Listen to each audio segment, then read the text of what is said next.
Hi everyone, welcome back. It's the college football championship night. Clemson versus Alabama. After a good weekend of NFL playoffs, go Clemson, but I think Alabama's going to win it again. First of all, before I start the video, my friend Danielle strikes again. Early birthday gift, which is tomorrow. I love it when my wife lets me buy more guns. Now, that's not true, but I still love the shirt. Danielle, I love you. Between this and this, which I really love, you did good to me this year, sweetheart. Did good to me. Alright. This is the review of the Mossberg 590A shockwave. Total amount of rounds we shot through this within a 8-day period was 650 rounds. 450 with birdshot, 100 with buckshot, all types of buckshot, and 100 rounds of slugs. Now, I've put up a few videos of some of my shooting sessions, not all of them, because I just have. There's only so many shooting sessions you could put up before people just get sick of you. I mean, I get sick of making them, the videos. I mean, shooting them, that's fine. On my own dime, I don't have to make a video. I'll do that any day. That's not a big deal. But people just want to see more than just shooting videos. So this is the 20 gauge version of the shockwave. Now, what does it come with? Well, it pretty much comes in, other than the sling. It doesn't come with the sling. It doesn't come with the sling attachments. Well, that part of the sling attachment. In fact, let me get rid of this. Make it easier.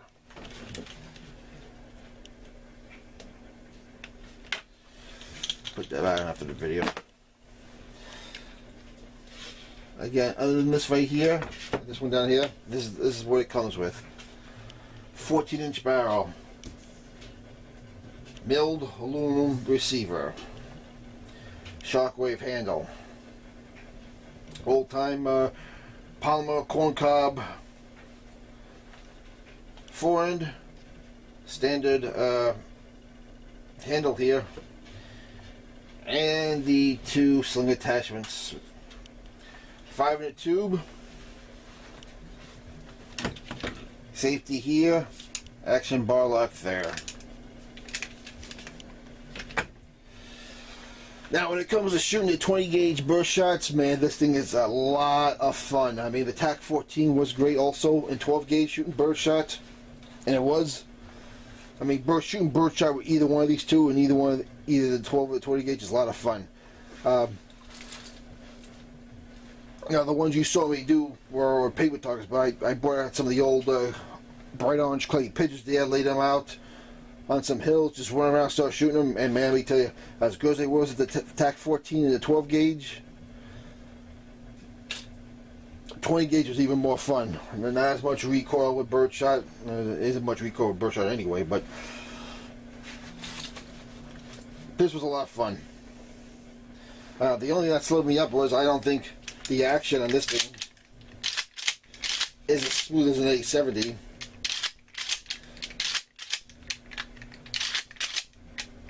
And for some reason, a lot of times I have trouble getting a round loaded in the chamber. But other than that, it was a lot of fun. I think we did, how many? I bought like 4 boxes of bright orange clay pigeons. Shot them all off. That's 400 right there, plus the 2 videos you saw me do. Just a heck of a lot of fun. Now, when it came to shooting the 100 rounds of buckshot, let's see, how many did we do on video here? I think we did 10 rounds, 5 rounds, 10 rounds. So we did 10 rounds of buckshot. So the other 80 I just did on my own. And I will say this, when it comes to buckshot, you want to stick with the 2 3/4 shells. You still go up to Magnum, and it becomes almost like a 12 gauge. And if you're going to do that, well, then just buy the 12 gauge. I mean, it does well with the 3-inch ones, but 2 3/4 with buckshot, this thing is awesome again. Now you saw my last shooting video when I pitted this against the TAC 14 with buckshot, and as well as I did with the TAC 14, this did better. My shots were more centered again, using 2 3/4 only. Really, both those firearms, the TAC 14 and the shockwave. But 2 3/4 standard velocity, these things are awesome.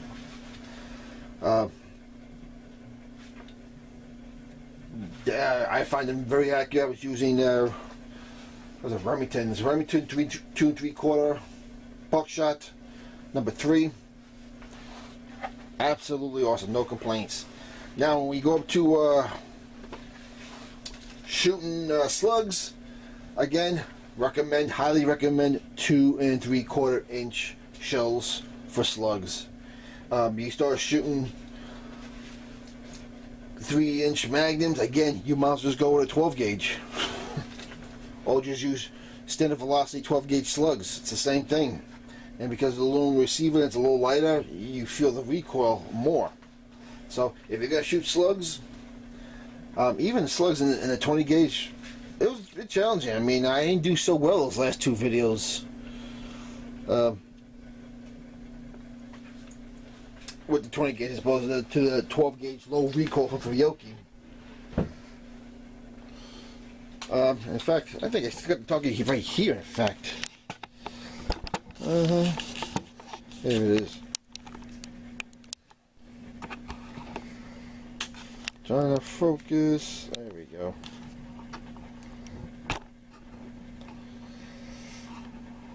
Let's see if we can get.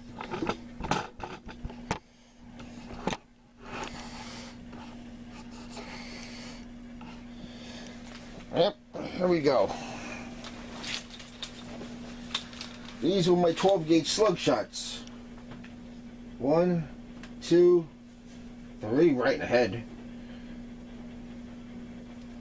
1, 2. I actually did 4 with the slugs with the 12 gauge. 1, 2, 3, and this one here 4. Now we went to the 20 gauge. 1, 2, 3, 4, and 5. These were 2 3/4 inch 20 ounce 20 gauge slugs with 12 gauge low recoil Fiocchis. So again, when it comes to buckshots and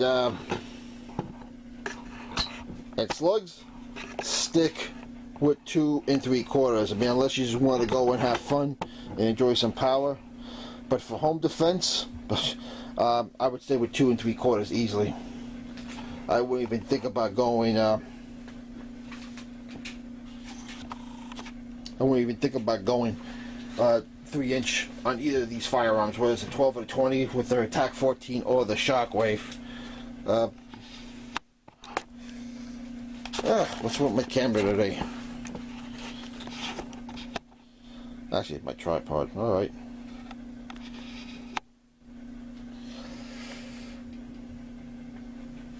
So, again, very fun firearm, especially in 20 gauge. It is challenging when you're shooting slugs and buckshot in 3-inch. So, like I said, 2 3/4 only. But even in 2 3/4 slugs, you gotta work. You gotta practice on them. Like I said, if I had a hostage situation, I had to shoot someone in the head with a slug with this thing, I'm not sure I'd take the shot with either one, with the 12 or the 20 gauge. I'd be more apt to use the 12 gauge with low recoil slugs, as I've been more successful. But still, in that kind of situation, you definitely would want a shoulder stock. Now, as far as what I think about this, my Remington 870, I'm not going to do that this video. This is a review on this firearm, the shockwave. The two things the three things actually Mossberg was smart with this model. 5 in a tube, the 2 standard sling mounts, and the handle. I think these should be mandatory on the Remingtons also. Remington, if you listen to me, follow Mossberg. This has to be standard, as long as the 2 swivel mounts. But that's it as far as this goes. The only other thing I really don't like about these things is that taking them down. Well, taking them down is not hard, but putting it back together, it's not really hard either, but it's very annoying. It's nothing like the Remington 870 series. Remington 870 series are easy to take down and put together. I can do it in a heartbeat. Not that this is very hard, but I gotta tell you, putting this back together was very, very annoying. So that's the only one big negative I can say about the Shockwave or the 590 in general. Putting these together, when you break it down to a cleaner, or as I did, degrease it, and of course, you know me, XF7. That's what I'm using all my practically all my firearms right now, with the exception of the few things I'm experimenting with. But